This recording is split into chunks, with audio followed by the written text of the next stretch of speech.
Corona पर मन की बात करने के लिए जो मेहमान हमारे साथ जुड़ने वाले हैं उनसे पहले आपको परिचय करा देते हैं। हमारे साथ इस वक्त सीधा राजधानी भोपाल से आनंद सबधानी जी जुड़ रहे हैं, जो कि सबधानी कोचिंग इंस्टीट्यूट के डायरेक्टर हैं। बहुत बहुत स्वागत है सर आपका।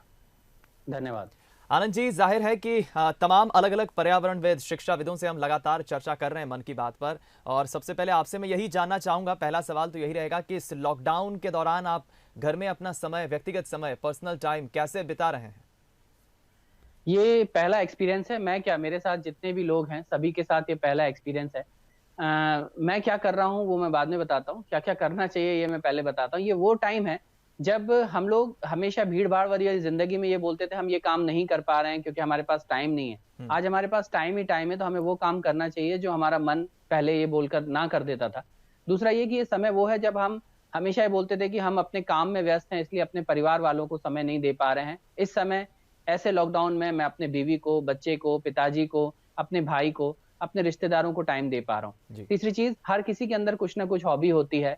कभी कभी माँ बाप, मैं उन स्टूडेंट्स को यहाँ से मैसेज देना चाहूंगा, माँ बाप कभी कभी उस हॉबी को दबा देते हैं। मान के चलिए कोई स्टूडेंट जो गाने का शौकीन हो, जो सिंगिंग का शौकीन हो, या फिर वो एक्टिंग का शौकीन हो, कहीं ना कहीं उसके माँ बाप ये उससे बोलते हैं कि नहीं, तुम तो एक काम करो कि पढ़ लो और कहीं अच्छी नौकरी ले लो।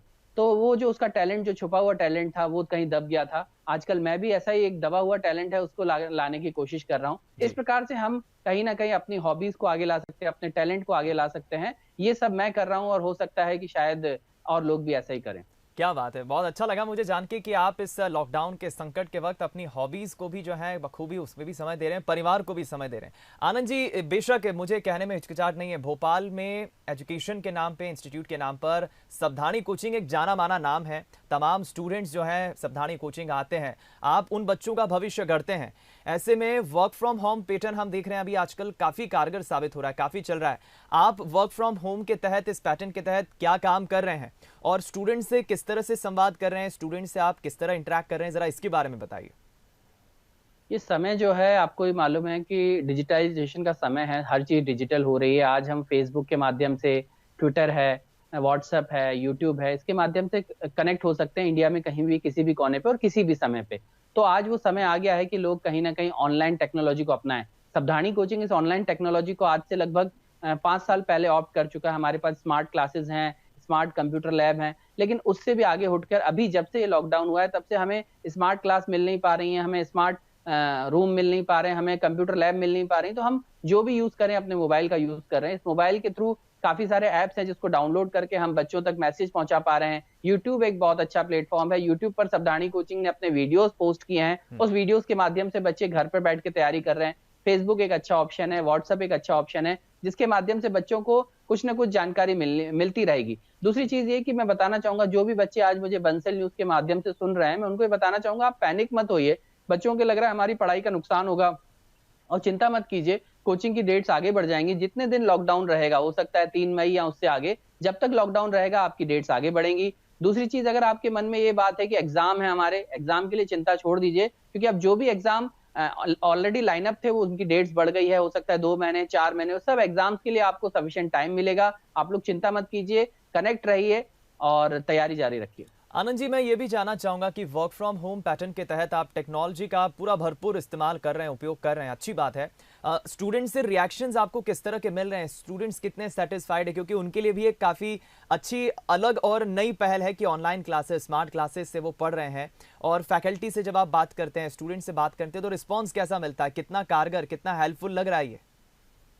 देखिए, 100% तो मैं ये नहीं बोलूंगा कि जो चीज क्लासरूम में मिलती है, फेस टू फेस कन्वर्सेशन जो होता है, वो शायद स्मार्ट इसमें डिजिटल में ऐसा नहीं होता, कहीं ना कहीं कमी है। दूसरी, हम जिस देश में रहते हैं उसको भारत बोलते हैं। भारत की 70% जो आबादी है अभी भी ग्रामीण क्षेत्रों में रह रही है। खासतौर से हम जिन एग्जाम्स की तैयारी कराते हैं, रेलवे, बैंक, एसएससी, ये सब जो तैयारी करने वाले हैं, ये रूरल एरिया के काफी सारे बच्चे होते हैं। अभी भी ग्रामीण क्षेत्रों में नेटवर्क का इतना, जो इंटरनेट का नेटवर्क है वो इतना ज्यादा स्ट्रांग नहीं हुआ है। तो अभी भी कहीं ना कहीं अड़चन आ रही है, लेकिन मुझे मालूम है कि कहते हैं ना कि परिवर्तन प्रकृति का नियम है। तो ये एक परिवर्तन का समय है जब पूरा देश कहीं ना कहीं लॉकडाउन हो गया है और इंटरनेट पर लोगों की आशाएं बढ़ गई, उस पर आश्रित हो गए हैं। तो मुझे ऐसा लग रहा है कि हमारे पीएम मोदी जी या जो भी शासन है वो इसमें तरक्की करेगा, इंटरनेट को और विस्तार करेगा। जिन गाँव में अभी, छोटे छोटे गाँव में इंटरनेट नहीं पहुंच पाया, वहां भी पहुंचेगा, ताकि घर पे बैठ के भी तैयारी की जा सके।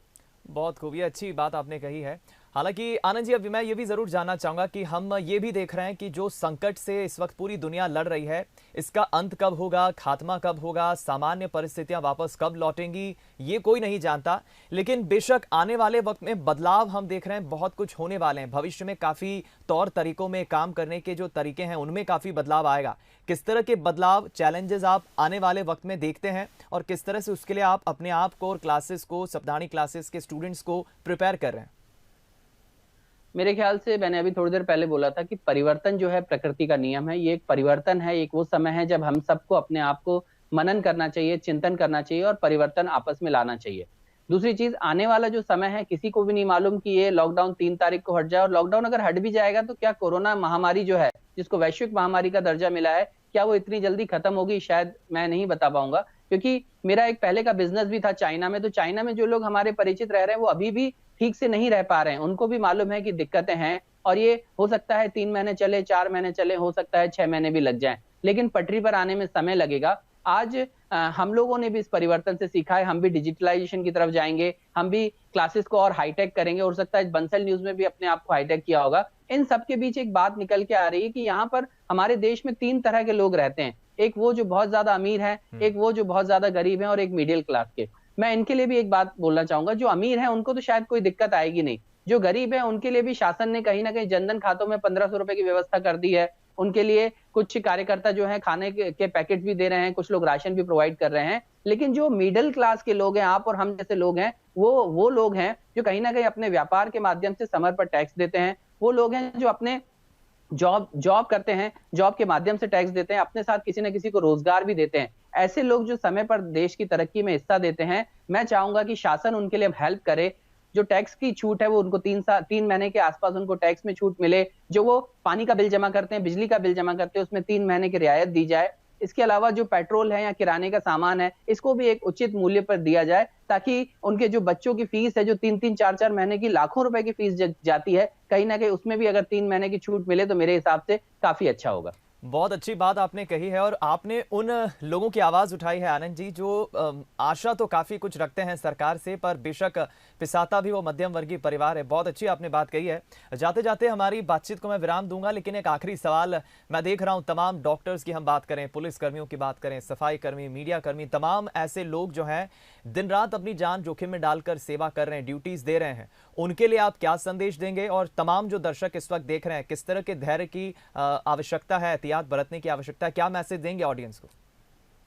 जितने भी डॉक्टर्स हैं, नर्सेज हैं, पुलिस वाले हैं, या जो भी इस स्टाफ में लगा हुआ है, भले एक टास्क फोर्स जो मोदी जी ने गठित की है, उन सभी को मैं सलाम करता हूं बंसल न्यूज के माध्यम से।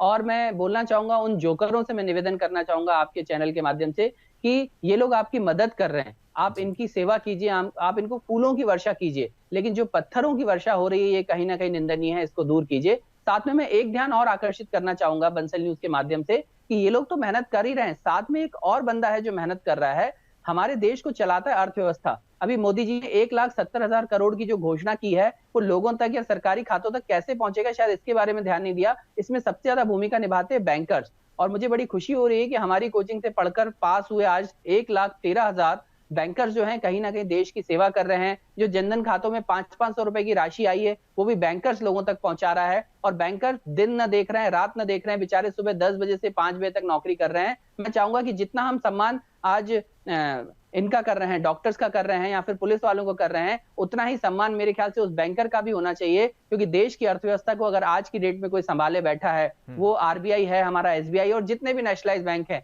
या प्राइवेट बैंक हैं, इनको स्टाफ को भी हम सलाम करते हैं। बिल्कुल, बहुत अच्छी बात कही है आपने आनंद जी, और तमाम उन दर्शकों का ध्यान आकर्षित किया है उस जगह पर जिन्हें शायद इस बात की जानकारी भी नहीं है कि देश की अर्थव्यवस्था जो है इस वक्त काफ़ी कुछ सरकार के अलावा आरबीआई के तमाम बैंक कर्मियों के हाथों में है, और वो इस वक्त एक सशक्त अहम भूमिका निभा रहे हैं। आनंद जी, बहुत अच्छा लगा आपसे बातचीत करके, बंसल न्यूज़ को आपने अपना समय दिया, बातचीत की, उसके लिए बहुत बहुत शुक्रिया आपका। धन्यवाद।